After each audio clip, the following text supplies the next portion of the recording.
నమస్తే, నేను మీ సతీష్. జగన్ సర్కార్పై గవర్నర్ సీరియస్. ఏదైతే సంక్షేమ పథకాల పేరిట ఎన్నికల వేళ జగన్మోహన్ రెడ్డి వైసీపీ నాయకులు ఒక డ్రామాని క్రియేట్ చేశారో దానిపైన ప్రస్తుతం ఆంధ్రప్రదేశ్లో వాడివేడి చర్చలు అయితే జరుగుతున్నటువంటి పరిస్థితి. కారణం ఏమిటి అంటే ఆ సంక్షేమ పథకాల్ని తాను బటన్ నొక్కి సంక్షేమ పథకాల్ని లబ్ధిదారులకు అందజేద్దామని చెప్పి చూస్తూ ఉంటే ప్రతిపక్షాలు ఎన్నికల కమిషన్ ద్వారా వాటిని అడ్డుకుంటా ఉన్నాయి, అడ్డంకులు సృష్టిస్తూ ఉన్నాయి. ఇది పేద ప్రజలకు తాను చేస్తున్నటువంటి మంచికి అడ్డుపడతా ఉన్నారు అని చెప్పేసని ఎన్నికల వేళ పెద్ద ఎత్తున ప్రచారం చేసుకున్నారు. కానీ ఎన్నికల కమిషన్ జోక్యంతో అసలు వాస్తవం ఏమిటనేటువంటిది కూడా గుట్టు బయటపడింది. ఏమిటా గుట్టు అనేటువంటిది ఒక్కసారి చూస్తే ఇదే ఎన్నికల కమిషన్ బయటపెట్టినటువంటి గుట్టు. కారణం ఏమిటి అంటే ఏదైతే ఈ సంక్షేమ పథకాలకి బటన్ నొక్కుతా ఉంటే అది పేద ప్రజలకు అందనివ్వట్లేదు అని జగన్మోహన్ రెడ్డి గగ్గోలు పెట్టాడో, ఏడ్చాడో, ఏడుపు రాగాలు తీశారో, ఎన్నికల ప్రచారంలో 1కి 10 సార్లు ఇదే ప్రచారం చేసుకున్నారో ఆ సంక్షేమ పథకాలన్నీ కూడా ఆయన చెప్పినటువంటి సమయంలో అప్పుడు బటన్ నొక్కినవి కాదు. అవన్నీ కూడా ఏం చెప్పుకొచ్చాడు జగన్మోహన్ రెడ్డి? ఆన్ గోయింగ్ స్కీమ్స్కి నేను బటన్ నొక్కుతా ఉన్నా కూడా ఆ నిధులని జమ కానియకుండా ఎన్నికల కమిషన్ ద్వారా అడ్డుపడతా ఉన్నారు అని చెప్పి పెద్ద ఎత్తున ప్రచారం చేసుకున్నారు. కానీ వాస్తవం ఏమిటి?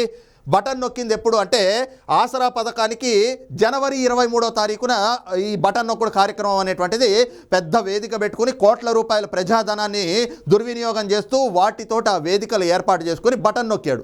మరి జనవరి 23వ తారీఖున బటన్ నొక్కితే అక్కడి నుంచి 24 గంటల నుంచి 48 గంటల్లో ఆ నిధులు జమ కావాలి కదా, కాలేదు. అలాగే చూస్తే ఫిబ్రవరి 28వ తారీఖు, మార్చి 1వ తారీఖు, మార్చి 6వ తారీఖు, మార్చి 7వ తారీఖు, మార్చి 14వ తారీఖు, ఇలాగా మొత్తం జనవరి 28 నుంచి మార్చి 14 వరకు 6 సార్లు బటన్ నొక్కినా ఒక్క సంక్షేమ పథకానికి కూడా నిధులు లబ్ధిదారుల ఖాతాల్లోకి జమ కాలేదు. దీనిపైనే ఎన్నో చర్చలు జరిగినాయి, ఎన్నో ప్రశ్నలు కూడా ఉత్పన్నమైనాయి. ఆ ప్రశ్నలు ఏమిటి అని చూస్తే జనవరి 23వ తారీఖున 6,394 కోట్ల రూపాయలు విడుదల చేస్తున్నాము అని చెప్పి బటన్ నొక్కితే డబ్బులు ఎందుకు పడలేదు? అంటే ప్రభుత్వ ఖజానాలో డబ్బులు లేవా? మరి ప్రభుత్వ ఖజానాలో డబ్బులు లేనప్పుడు ఆసరా పథకానికి బటన్ నొక్కుతున్నాము అని చెప్పి కోట్ల రూపాయలతో వేదికలు వేయించుకుని జగన్మోహన్ రెడ్డి అంత ఆర్భాటంగా అంత ప్రచారం ఎందుకు చేసుకున్నాడు అన్నటువంటి ప్రశ్నలు కూడా ఉత్పన్నమైనాయి. అదే సమయంలో ఈ రకమైనటువంటి తప్పుడు ప్రచారాలు చేసుకోవడం అనేటువంటిది ప్రజల్ని మభ్యపెట్టడం, ప్రజల్ని ఏమార్చడం, ప్రజల దృష్టి మరల్చడం, వాళ్ళని మోసం చేయడమే అవుతుంది అంటూ విపక్షాలు కూడా విమర్శలు గుప్పించినటువంటి పరిస్థితి. లేదు అంటే కనుక ప్రభుత్వ ఖజానాలో డబ్బులున్నా కూడా ప్రజలకి డబ్బులు వేయట్లేదు అంటే కేవలం నామమాత్రంగా అది ప్రచారం కోసం, ప్రచార ఆర్భాటం కోసమే ఈ బటన్ నొక్కుడు కార్యక్రమాలు ఏర్పాటు చేసుకున్నారా అన్నటువంటి ప్రశ్నలు కూడా ఉత్పన్నమైనటువంటి పరిస్థితి. కానీ వాస్తవానికి జనవరి 23వ తారీఖు నుంచి మార్చి 14వ తారీఖు వరకు కూడా బటన్ నొక్కిన డబ్బులు జగన్మోహన్ రెడ్డి ఎందుకు జమ చేయలేదు అంటే జగన్మోహన్ రెడ్డి ముందే ఒక లెక్క వేసుకుని పెట్టుకున్నాడు. ఏమిటి అంటే జనవరిలోనే డబ్బులు వేసేస్తే, ఫిబ్రవరిలోనే డబ్బులు వేసేస్తే, మార్చిలోనే డబ్బులు వేసేస్తే ప్రజలు ఆ డబ్బులు తీసుకుంటారు, ఆ సంక్షేమ పథకాలకు డబ్బులు పడ్డాయి అన్నటువంటి విషయాన్ని మర్చిపోతారు. అదే కనుక ఎన్నికల పోలింగ్కి కరెక్ట్గా 2 రోజుల ముందర నుంచి ఈ డబ్బులు విడుదల చేయడం, ఈ నిధుల్ని విడుదల చేస్తూ ఉంటే ఎన్నికల పోలింగ్ సమయంలో అరే మనకి సంక్షేమ పథకాలకు సంబంధించినటువంటి నిధులు మన ఖాతాలో పడ్డాయి కదా అని చెప్పి ప్రజలు ఆలోచిస్తారు. ఈ డబ్బులు ప్రజల్ని ప్రభావితం చేస్తాయి కాబట్టి ఖచ్చితంగా ఆ పథకాలకి డబ్బులు తీసుకున్నటువంటి లబ్ధిదారులంతా కూడా తమకే ఓట్లు వేస్తారు అని చెప్పి జగన్మోహన్ రెడ్డి ముందే ఒక లెక్క వేసుకుని పెట్టుకున్నాడు. వాస్తవానికి జగన్మోహన్ రెడ్డి అధికారంలోకి వచ్చినప్పటి నుంచి కూడా ఆయన చేస్తుంది రాజకీయం కాదు, ఆయన చేస్తుంది పరిపాలన కాదు. ఆయన మొత్తం అంతా కూడా ఓటు బ్యాంకు రాజకీయం మాత్రమే చేస్తూ ఉన్నాడు. ఆయన చేస్తుంది ప్రజా రాజకీయమో లేదంటే ప్రజా పరిపాలన కాదు, కేవలం ఓటు బ్యాంక్ రాజకీయం. సంక్షేమ పథకాల పేరుతోటి డబ్బులు పంచుతున్నాను, మీరు నాకు డబ్బులు తీసుకున్నందుకు కానీ ఓటు వేయండి, ఇదే ఆయన చెప్పేటువంటి మాట. అందుకే జనవరిలో బటన్ నొక్కినా కూడా మే 11వ తారీఖు వరకు డబ్బులు వేయలేదు. ఇక మే 11, 12 తారీఖుల్లో ఆయన అనుకున్న ప్లాన్ ప్రకారమే ఆ డబ్బులు విడుదల చేద్దాము అంటే ఎన్నికల కమిషన్ అడ్డుపడింది. ఎస్, వాస్తవమే, ఎన్నికల కమిషన్ అడ్డుపడింది. ఎందుకు అంటే ఇవన్నీ కూడా మార్చి 14వ తారీఖు వరకు ఏవైతే బటన్లు నొక్కారో అవన్నీ కూడా మీరు ఎన్నికల కోడ్ మార్చి 16వ తారీఖున ఏదైతే మోడల్ కోడ్ ఆఫ్ కండక్ట్ అమల్లోకి వచ్చిందో దానికంటే ముందే మీరు బటన్ నొక్కారు. మరి ఆ బటన్ అప్పుడే నొక్కినప్పుడు మీరు ఇప్పుడు ఎన్నికలకి సంబంధించి పోలింగ్ సమయంలో మీరు ఎందుకు డబ్బులు పంపిణీ చేయాలనుకుంటున్నారు? డబ్బులు పంపిణీ చేయడం అనేటువంటిది లెవెల్ ప్లేయింగ్ ఫీల్డ్ అంటే ప్రభావితం చేస్తుంది. అది ఒక పార్టీకి అనుకూలంగా, పార్టీ అభ్యర్థులకు అనుకూలంగా మారుతుంది.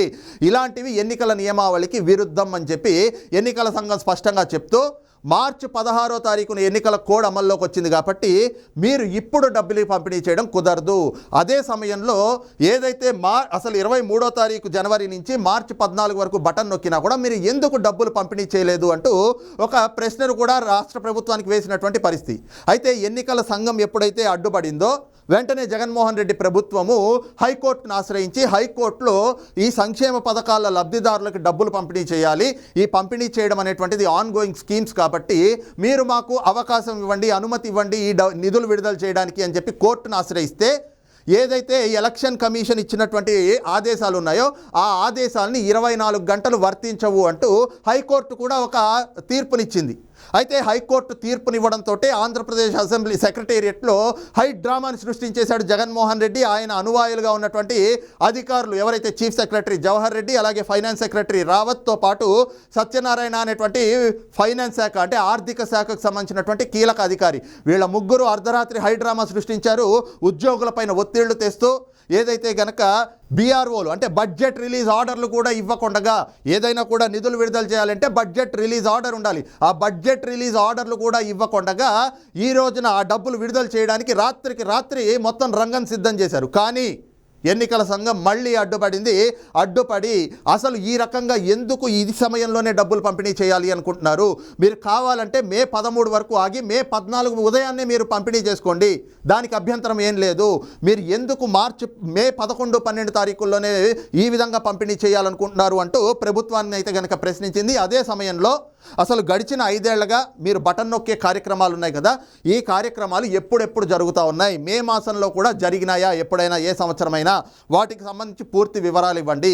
అలాగే ఏ డేట్లలో అయితే మీరు బటన్ నొక్కారో ఆ డేట్లకి 24 గంటల ముందర నుంచి 48 గంటల అవతల వరకు అసలు ప్రభుత్వ ఖజానాలో నిధులు ఉన్నాయా లేదా, ఏ రకంగా ఉంది ఆర్థిక పరిస్థితి అనే దానిపైన కూడా పూర్తి వివరాలు ఇవ్వాలి అంటూ రాష్ట్ర ప్రభుత్వానికి ఎన్నికల సంఘం ఒక ఆదేశాలు కూడా జారీ చేసింది. మరి ఎన్నికల కమిషన్ ఇచ్చినటువంటి ఆదేశాలతోటి రాష్ట్ర ప్రభుత్వం తిరిగి లేఖ రాసింది, ఆ వివరాలన్నీ కూడా సమర్పించింది.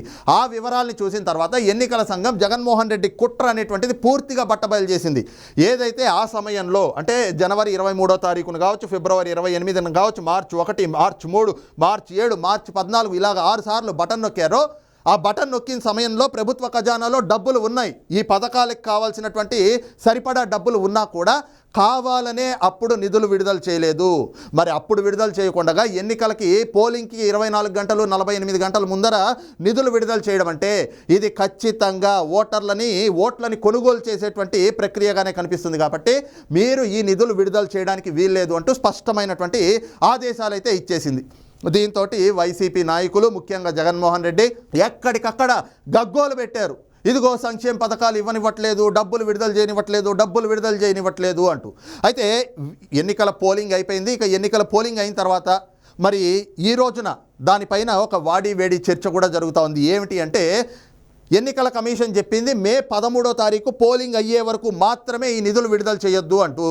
మరి మే 14వ తారీఖు ఉదయం నుంచి జగన్మోహన్ రెడ్డి నిజంగా పేదల పట్ల అంత ప్రేమ ఉన్నట్లయితే ఆయనకి మే 14వ తారీఖు ఉదయాన్నే ఈ 6 పథకాలకు సంబంధించినటువంటి 14,000 కోట్లు విడుదల చేయొచ్చు కదా.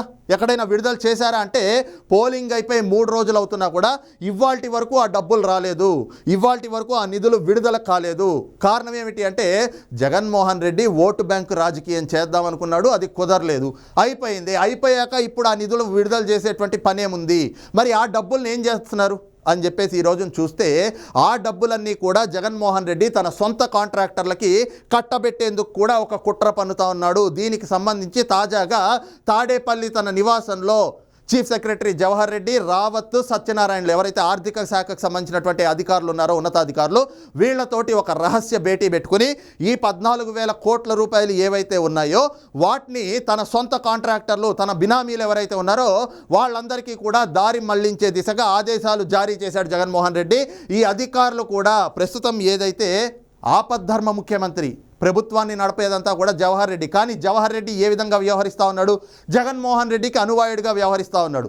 మరి జగన్మోహన్ రెడ్డి ఏది తలిస్తే ఆయన అది నెరవేరుస్తూ ఉన్నాడు. ఈ 14,000 కోట్లని కూడా జగన్మోహన్ రెడ్డి అనువాయులు, జగన్మోహన్ రెడ్డి సొంత కాంట్రాక్టర్లకి పూర్తిగా వారికి దారి మళ్లించాలి అని జగన్మోహన్ రెడ్డి ఆదేశాలు జారీ చేయడం, దానికి సంబంధించి పూర్తిగా జవహర్ రెడ్డి, రావత్, సత్యనారాయణ ఈ అధికారులంతా కూడా వాటికి రంగం సిద్ధం చేస్తున్నటువంటి పరిస్థితి. అయితే ఈ పరిణామం బయటకి పొక్కడంతో ఏదైతే గనక తెలుగుదేశం భారతీయ జనతా పార్టీ నాయకులు రాష్ట్ర గవర్నర్ అబ్దుల్ నజీర్ గారిని కలిసి ఈ అంశం పైన ఫిర్యాదు చేశారు. ఏదైతే ప్రజల సొమ్ము, ప్రజల పన్నుల రూపంలో కట్టినటువంటి సొమ్ముని ఈ రోజున సంక్షేమ పథకాల పేరుతోటి అప్పులు చేసి తీసుకొచ్చినవే ఇవన్నీ కూడా. జగన్మోహన్ రెడ్డి ఏమి తన సొంత ఇంట్లోంచి ఇవ్వలేదు, ఇవన్నీ కూడా అప్పులు చేసి తెచ్చినవే. ఇవన్నీ తన సొంత కాంట్రాక్టర్లకి కట్టబెట్టేటువంటి కుట్రలు పన్నుతా ఉన్నాడు. దానికి అధికారులు కూడా సహకరిస్తూ ఉన్నారు. కాబట్టి దీన్ని నిలుపుదల చేయాలి, దీనికి అడ్డుకట్ట వేయాలి అంటూ వాళ్ళు ఒక వినతినైతే గనక రాష్ట్ర గవర్నర్కి అందజేశారు. ఈ అంశం పైన రాష్ట్ర గవర్నర్ కూడా పూర్తిగా విచారణ చేసి దాన్ని నిలుపుదల చేసే దిశగా ఆదేశాలు కూడా జారీ చేస్తాము అని చెప్పి ఆయన స్పష్టత కూడా ఇచ్చినటువంటి పరిస్థితి. అదే సమయంలో అసలు వాస్తవంగా ఏం జరుగుతోంది అంటూ ఆయన దానిపైన వాకప్ చేసినటువంటి క్రమంలో నిజమే అని తేలడంతో ఆయన రాష్ట్ర ప్రధాన కార్యదర్శి ఎవరైతే ఉన్నారో చీఫ్ సెక్రటరీ జవహర్ రెడ్డి తీరు పైన కూడా గవర్నర్ సీరియస్ అయినట్లుగా తెలుస్తూ ఉంది. ఏదైతే ప్రజల సొమ్ము ఉందో, ప్రజల పన్నుల రూపంలో కట్టినటువంటి డబ్బులు ఏవైతే ఉన్నాయో వాటిని ఈ విధంగా కాంట్రాక్టర్లకు బదిలీ చేయడం, వాళ్ళకి దారి మళ్లించడం అనేటువంటిది సరైనటువంటి విధానం కాదు అంటూ కూడా ప్రభుత్వానికి గవర్నర్ హెచ్చరిక జారీ చేసినట్లుగా కూడా సమాచారం అయితే అందుతా ఉంది. ఈ క్రమంలోనే జగన్మోహన్ రెడ్డి ఏవైతే 14,165 కోట్లు, గతంలో చూస్తే 8,000 కోట్ల రూపాయలు 15 రోజుల్లో తన సొంత కాంట్రాక్టర్లకు కట్టిపెట్టాడు. అదేవిధంగా ఈ రోజున ఈ 14,000 కోట్లని కూడా తన సొంత కాంట్రాక్టర్లకి, తన బినామీలకి దోచిపెట్టాలి అనేటువంటి కుట్రలు పన్నుతా ఉన్నాడో వాటికి గవర్నర్ అడ్డుకట్ట వేసినట్లుగా తెలుస్తోంది. ఈ క్రమంలోనే ఏదైతే ప్రభుత్వం అనుసరిస్తున్నటువంటి విధానాలపైన కూడా రాజ్ భవన్ ప్రత్యేక దృష్టి సారించినట్లుగా తెలుస్తోంది. ఇప్పటికే ఓ వైపున ఏదైతే జరుగుతున్నటువంటి అల్లర్లు, హింస, పోలింగ్ తర్వాత జరుగుతున్నటువంటి హింస ఈ విధంగా ఉంటే, ఇంకో పక్కన జగన్మోహన్ రెడ్డి ఈ విధంగా ప్రజల సొమ్ముని దోచేయాలి అని చూస్తూ ఉండడం కూడా, ఏదైతే తాను అధికారంలోంచి దిగిపోతున్నటువంటి వేళ ఇలాంటి కుట్రలు చేస్తూ ఆఖరికి ప్రజాధనాన్ని దిగిపోయే ముందర కూడా దోచేస్తున్నటువంటి వైనం పైన అయితే మాత్రం పెద్ద ఎత్తున విమర్శలు వెల్లువెత్తున్నటువంటి పరిస్థితులు కనిపిస్తూ ఉన్నాయి. మరి ఈ అంశం పైన మీ అభిప్రాయం ఏమిటనేటువంటిది కూడా కింద కామెంట్ సెక్షన్లో మెన్షన్ చేయండి. Thank you.